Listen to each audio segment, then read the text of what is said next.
So, when I was 9 years old, I lived in Mexico. Let's just say it wasn't a particularly peaceful year when it came to crime. At that point, I was living with just my mom in my childhood home up in the mountains near a forest, which, full disclosure, I absolutely loved my home since I was a big fan of nature. One night, I woke up from an absolutely horrible nightmare and quickly made my way to my mom's room to wake her up because I was so panicked. After I stopped crying, I got into the bed with her, and as we were falling asleep, I told her that I didn't want to live in that house anymore, and all my mom said was, "I promise this is the last night you have to sleep in this house." And that was a haunting promise that was kept. We were woken up while it was still dark by my dog barking non-stop outside. My mom got out of the bed, grumbling about him being so loud that early, and made her way to the front door, which led to the front garden where my dog was yapping away. We had an alarm system on the door and windows, so I just heard my mom deactivate it in order to check on what was going on with my dog. I was still laying in bed because I was cold and it was still too early to go to bed when suddenly I heard my mom scream, which caused me to stand up and call for her. Not even 30 seconds later, a man dressed fully in black and wearing a balaclava came into the room and told me to get dressed, and I quickly did as I was told. They took me to the living room where two men, dressed exactly the same as the one who got to me, had my mom with a bandage over her eye. I can just remember her begging the three men to leave us alone and telling them where her wallet and valuables were, but one of them just said, "That's not why we're here." They proceeded to pull pillowcases over our heads and shoved us into the trunk of their car. After this, the rest of the events were a bit fuzzy since it was hard to tell time and our sight was so limited. They hid us somewhere in the forest, hidden between a rock wall and a bed mattress, and I have vague memories of one of the men's back that I caught a glimpse of when I peeked under the pillowcase. All my mom did was pray non-stop, one, because she truly believed in God, but two, because Mexicans were extremely religious, and it might dissuade them from killing a mother and child. After being moved to another location, they called my family for some ransom. We couldn't really hear most of the conversation, but the man we nicknamed the Mean One felt the need to tell me that my father didn't love me and that they were going to send him a few of my fingers if he didn't pay up.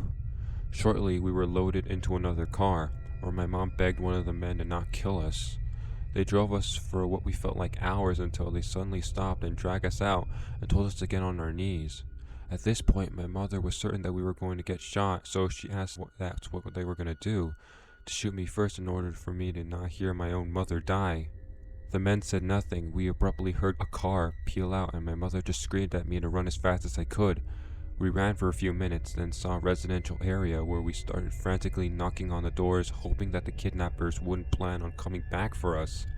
To our desperation, nobody in the first two houses opened their doors when suddenly an old man opened at the third house, and after trying to explain to him seeing the state we were in, he let us in and come in and call my father. After he picked up the phone, all I could do was cry after hearing his voice. He came to get us that night, and was the first and last time I ever saw my father cry.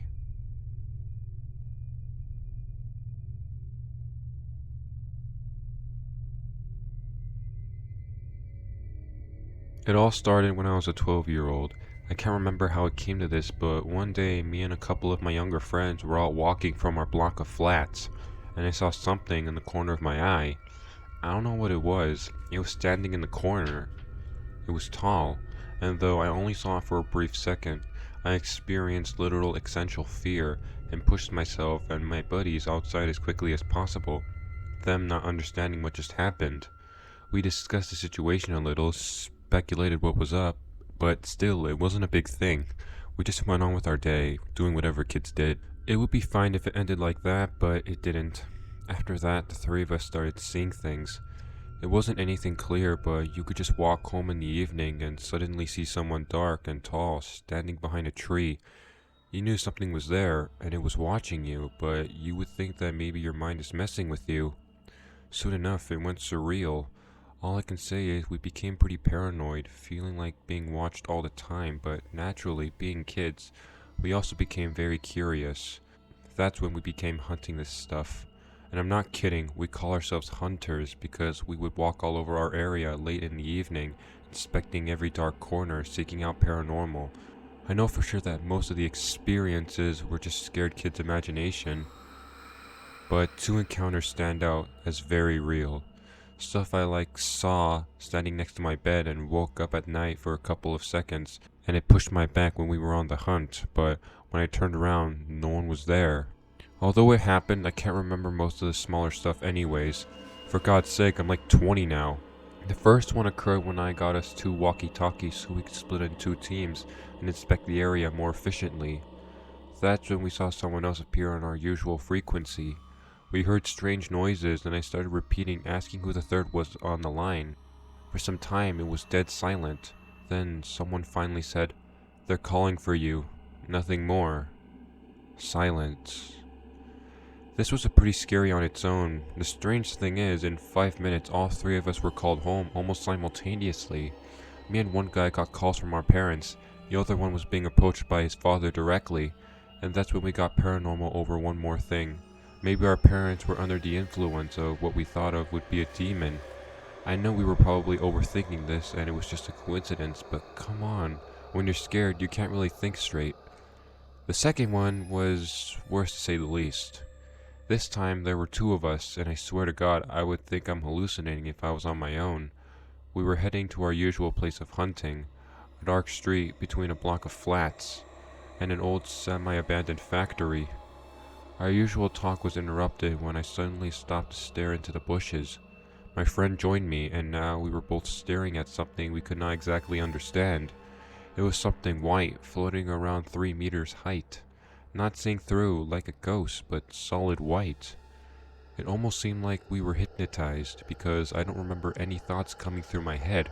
I was not trying to process what I saw, just looking. And then it frowned. I don't even know how to describe how exactly it frowned while having no distinct features. It felt like its skin wrinkled in a way to express anger. It took us a couple more seconds to support before I woke up from it, punched my friend into the shoulder, and we ran somewhere people could see us as quickly as we could. Nobody was around though, so the best option was to stay somewhere someone would possibly notice us from a window. I was quietly hysterically laughing from all the adrenaline. It felt like I finally saw something unimaginable, and we almost just died at the same time. Thinking about it now though, this thing would probably end us if it could or wanted. And I know it sounds unbelievable, but we went back. Yeah, nobody would do that, that's bullshit and all this stuff. I was just curious if it had a body. Here's the thing, it was so dark I couldn't distinguish anything below its head, so we grabbed some rocks and sticks and went back. It was still there, though a little bit closer to the path we were standing on this time. It was not moving, just like us for a moment, because it was freaking terrifying to do what was just planned.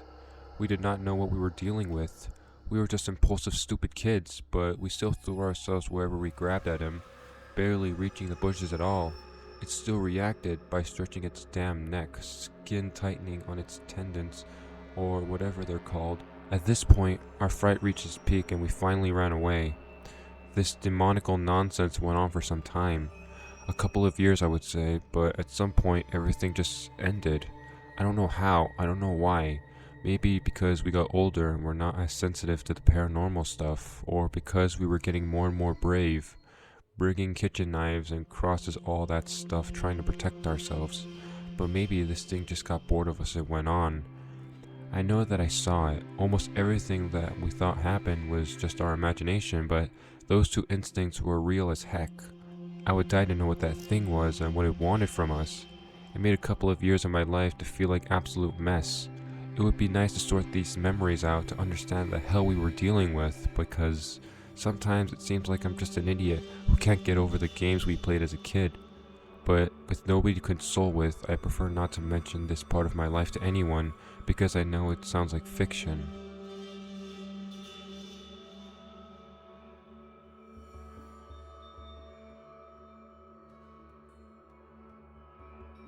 The house I grew up in had all my past relatives' furniture in the guest room, and a big mirrored sliding door for the closet.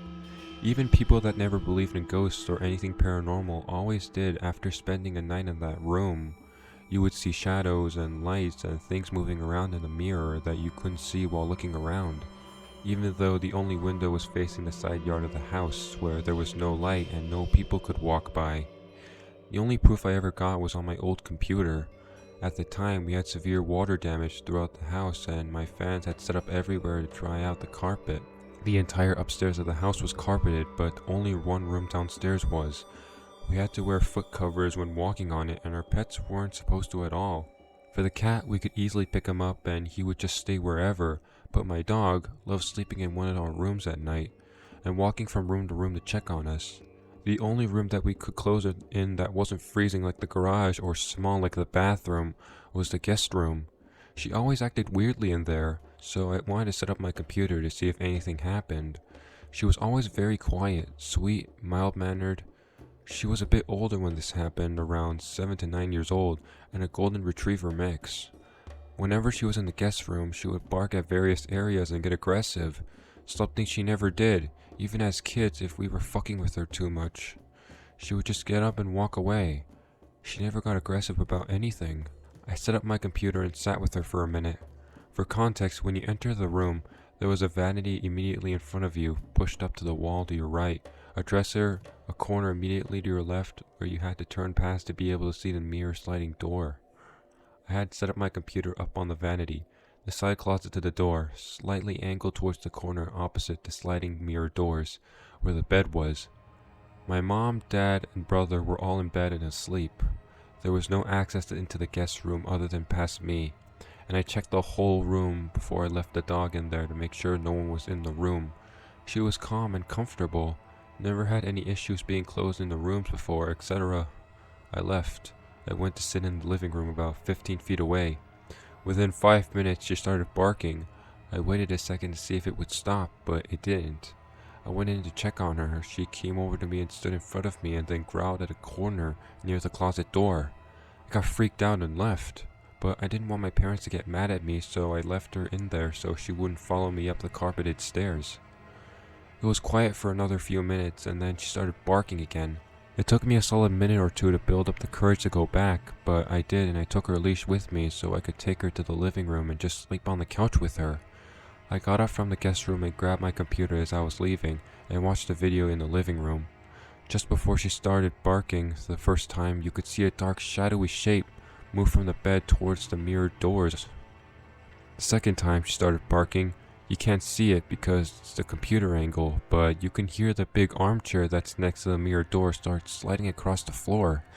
I was too scared to check that night and hardly slept, but the next day the chair moved a feet from where it was normally.